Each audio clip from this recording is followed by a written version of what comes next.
கான்பூர்ல நடந்தது. அதற்கு பிறகு இன்னைக்கு தமிழ்நாட்டில் ஜி ஸ்கொயர் நிறுவனத்தில் நடக்கிறது. ஜனாதிபதி வர்றாரு.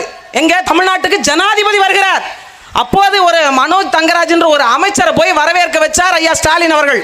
ஆனா இன்னைக்கு ஒரு பத்திரிகை கொடுக்கறது இங்க இருந்து டெல்லி போறார். என்ன காரணம்? இந்த வடிவேலு ஒரு படத்துல நீ என் தெருவுக்கு வாம்பார், சுந்தர்சி தெருவுக்கு போயிடுவார், என் வீதிக்கு வாம்பார், திரும்ப வீதிக்கு போயிடுவார், முடிஞ்சா என் வீட்டுக்குள்ள வாடாம்பார், வீட்டுக்குள்ளேயும் போய் நின்றுவார். காலை பிடிச்சி இதாங்க எண்டு, இதுக்கு மேல ஒன்றும் இல்லை. சரி, நீட்டு தேர்வு நாங்கள் வந்தால் நீட்டிடுவான்னாரு அவரு. ஒரு செங்கலை தூக்கி வச்சுட்டு ஒருத்தர் வந்தார்ல, கேட்டா எய்ம்ஸ் மருத்துவமனை. இப்போ அந்த செங்கல் எங்க போச்சு? மோடி வரும்போது அந்த செங்கலை காட்டி நிற்கணுமா இல்லையா? ஐயா எய்ம்ஸ் மருத்துவமனை உங்களை அன்புடன் வரவேற்கிறது அப்படின்னு வைக்கணும்ல. எங்க போச்சு அந்த கல்லு? எங்க போச்சு? கல்லை காட்டி ஓட்டை வாங்கி, கல்லை ஓட்டு வாங்கி, கல்லு ஓட்டு நீங்க குறிப்பெடுத்துக்காதீங்கண்ணே, அது வந்து கல்லினால் வாங்கிய ஓட்டு, அதுதான் அது ஷார்ட் ஃபார்ம்.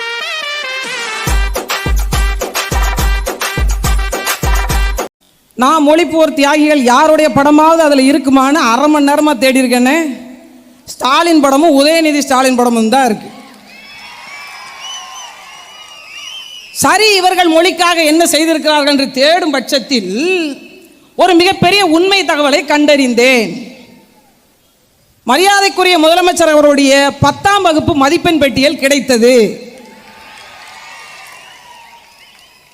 தமிழை மூச்சென கொண்டு, தமிழை பேச்சென கொண்டு என் தகப்பனார் மிகப்பெரிய தமிழுக்கான காவியத்தை படைத்தார் என்று சொன்ன மரியாதைக்குரிய முதலமைச்சர் தமிழ்ல வெறும் 22 ஃபெயில் மார்க்.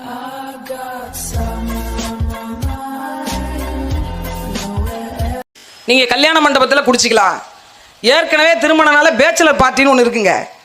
முத நாள் இரவு அந்த மாப்பிள்ளையோட நண்பர்லாம் சேர்ந்து எனக்கு பார்ட்டி கொடு, இதோட உன் காலம் முடியுது, இன்னையோட உன் சாப்டர் க்ளோஸு, அதனால இறுதி கட்டமாக எனக்கு ஒரு பார்ட்டி கொடுன்னு கேட்கறதுக்கு பேர் தான் பேச்சுலர் பார்ட்டி. அதை என்ன செய்வாங்க? மண்டபத்தில் ஒரு ஓரமாக முக்கில் உட்காந்து 10 பேர் சேர்ந்து குடிச்சிட்டு இருப்பாங்க. இதை நீங்கள் ஓரளவுக்கு கேள்விப்பட்டிருப்பீங்க, பார்த்துருப்பீங்க. இப்போ பிரச்சனையே கிடையாது, மாப்பிள்ளையே குடிக்கலாம். மாப்பிள்ளையே குடிச்சிட்டு நீங்க பாருங்க நடக்குதா இல்லையான்னு. பொண்ணு கழுத்துல தாலி கட்டுறதுக்கு பதிலாக ஐயர் கழுத்துல கட்டலை.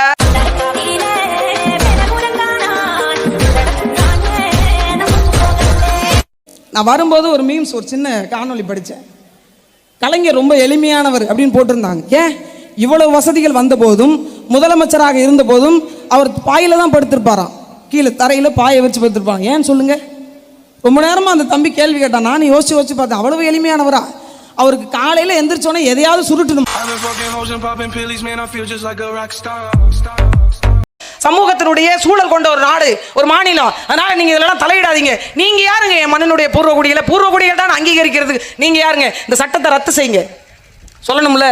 இன்னைக்கு நீங்க திமுக பாருங்க, ஒரு கிளை செயலாளர் அவர் வச்சிருக்காரு இன்னோவா காரு, மாநில ஒருங்கிணைப்பாளர் 2 பேரும் பஸ்ஸில் வர்றோம்,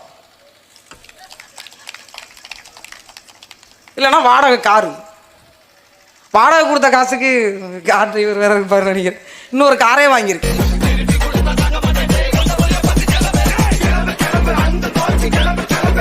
வசதி இல்லாதவர்கள் கோயிலில் உட்காந்து தானம் பெறுவாங்கல்ல, 50 பேருக்கும் வெள்ளை ட்ரெஸ் வாங்கிட்டு வந்து கொடுத்து உட்கார வச்சுட்டாங்கண்ணே. ஒருத்தருக்கும் ஒன்றும் புரியல. அதை ஒரு தம்பி படம் எடுத்து வேற போட்டு விடுறான். இவர்கள்லாம் தொண்டர்கள், அரை போதையில் இருக்கிறவங்களுக்கு நீங்கள் அரசியல் பேசி என்ன செய்யப்பட்டீங்க? அருகாமையிலேயே டாஸ்மார்க் கூட்டத்தை போட்டாங்க. சாயம் வெளுத்து விட்டது. மரியாதைக்குரிய ஐயா ஸ்டாலின் கடுப்பாகி விட்டார். நான் என்ன சொன்னேன்? ஒருத்தருக்கு 500 ரூபா கொடுத்து ஒவ்வொரு சேரை நிரப்ப சொன்னேன், நாற்காலி இருக்கையை நிரப்ப சொன்னேன். ஏன் நிரப்பல? ஏங்க நீங்க முக்கா திருடனா உங்க ஆட்கள் பக்கா திருடன் இல்லையா?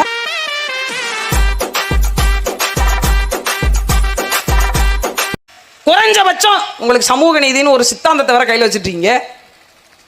அது இருந்ததுன்னா ஒரு மேடை போட்டு இந்த அம்மா பேசுறதெல்லாம் தவறு, பொய்யா சொல்லிட்டு இருக்காங்க, இதுதான் உண்மை அப்படின்னு பேசணும்ல. இங்க இருந்து குடிச்ச பாட்டில் விட்டு எறிகிறாங்க. குடிச்ச பாட்டில் அது அவங்க தெளிவாக இருந்தால் ஒருவேளை மண்டைக்கு நேரம் பாட்டில் வந்திருக்கும் போலக்கு. அவன் முக்கா போதையில் இருக்கான், பாட்டில் மேலே போகுது.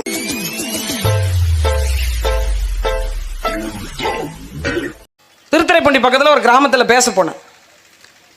மேடை ஏறுவதற்கு முன்பே வந்து இறங்கின உடனே அங்கே பெரிய கலவரமாக சத்தம் போட ஆரம்பிச்சிட்டாங்க. திமுக பற்றி பேசக்கூடாது, திமுகவை பற்றி பேசக்கூடாது. நல்லவர்கள் தானே நீங்கள், 35 ஆண்டுகளுக்கு மேல ஆட்சி அதிகாரத்தில் இருந்திருக்கிறீங்க, மக்களுக்கு எல்லா நல்லதையும் செய்து முடித்திருக்கிறீங்க. மிகப்பெரிய ஒரு வரலாற்று சாதனை, 2 கோடி தொண்டர்களை கொண்ட நீங்க, நாங்கள் ஏதாவது தவறா பேசணும் அப்படின்னா ஒரு மேடை அமைச்சு, அதுதானே சமூக நீதி, அதுதானே பெண்ணியா, ஒரு மேடை அமைச்சு இல்ல காளியம்மாள் பேசுனது தவறு அப்படின்னு பேசணும். தெம்பு இருந்தா, திராணி இருந்தா, நமக்கு தான் சூடு சுரணை மான வெக்க ரோசம் முடிஞ்சு எல்லாம்.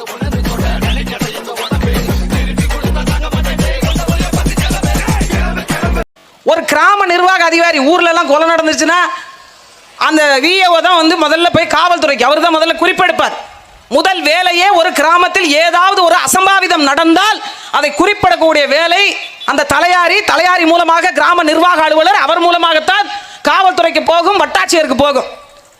அப்படிப்பட்ட அவரே கொலை பண்ணப்பட்டுட்டார். யாருக்கு பாதுகாப்புங்கிறீங்க? இந்த இதில் ஒரு பக்கம் அவர் சட்டம் ஒழுங்கு மிக சிறப்பாக இருக்கிறது, அதுலேயும் குறிப்பாக அந்த 12 மணி நேரம் வேலையில்னு எடப்பாடி அறிவுரை சொல்றார்.